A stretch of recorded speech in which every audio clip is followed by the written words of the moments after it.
எல்லாருக்கும் வணக்கம். இது தமிழ் பறவை. சாரிங்க, கொஞ்சம் லேட் ரிவ்யூக்கு. ஏன்னா காய்ச்சல் உடம்பு சரியாதனால படத்துக்கு லேட்டாக தான் போக முடிஞ்சுது. படத்தை எல்லாம் நிறைய பேர் பார்த்துருப்பீங்க. பட் என்னோடய மார்க் தெரிஞ்சுக்கிட்டா போதும், மார்க் சொல்லிட்டா போதும்னு நினச்சிட்டு நான் வந்திருக்கேன்.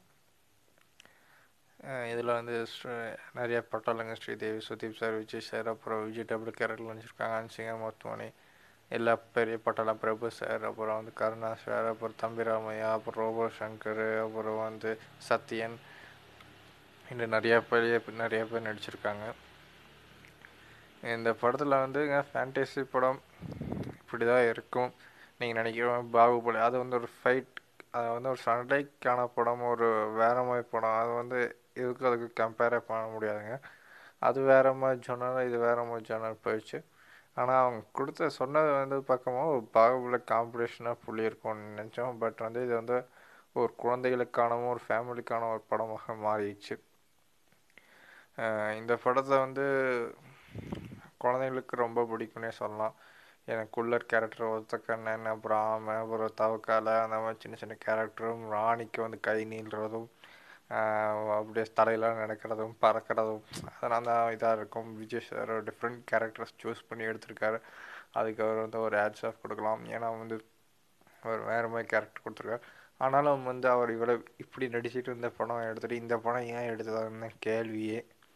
அதுதான் ஏன் தெரில. இத்தனை ஆக்ஷன் படம் எடுத்துகிட்டு கடைசி படம் கத்தி மாதிரி ஒரு பெரிய படத்தை கொடுத்துட்டு இந்த மாதிரி ஒரு படம் இவ்வளோ காலம் கழித்து, அதாவது ஒரு வருடம் காலம் கழித்து படம் கரெக்டாக வரும். போன தீபாவளிக்கு கத்தி ஆச்சு, இந்த வந்தாச்சு, தீபாவளி வந்தாச்சுங்க. ஏன் இவ்வளோ ஒரு தாமதத்துக்கு இவ்வளோ பெரிய ஒரு படம் கொடுத்து ஒரு இது வாங்கிருக்கு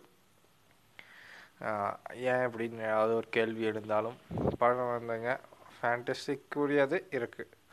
அது ஏன்னு நீங்கள் கேட்க முடியாது. ஏன்னா அது படம் இப்படி தான் இருக்கும். அது தமிழ் சினிமா கொஞ்சம் இயக்கிறது கஷ்டம்தான். தமிழ் சினிமாவில் இந்திய சினிமாவுக்கு ஒரு வேறு மாதிரி ஒரு கதை தான் அது. இந்த மாதிரி கதை கண்டிப்பாக வரவேற்கப்படணும். ஏன்னா அது அப்படிதாங்க. அது மொத்தத்தில் இந்த படம் ஒன் டைம் நம்ம India Tamil one time watchable super movie. சூப்பரில் ஒரு அளவுக்கான மூவி, சாரி. இந்த படத்துக்கு என்னோடய மார்க் 5க்கு 3 அவ்வளோதான் தருவாங்க. ஏன்னா அவ்வளோதான் படத்தோட கெப்பாசிட்டி 3. சாரிங்க, காய்ச்சல் புல்லட் ரிவ்யூ மார்க் மட்டும் 5க்கு 3. மீண்டும் ஒரு விமர்சனம் அல்லது ஒரு வீடியோவுடன் கூடிய ஒரு சந்திக்கிறேன். நன்றி, வணக்கம்.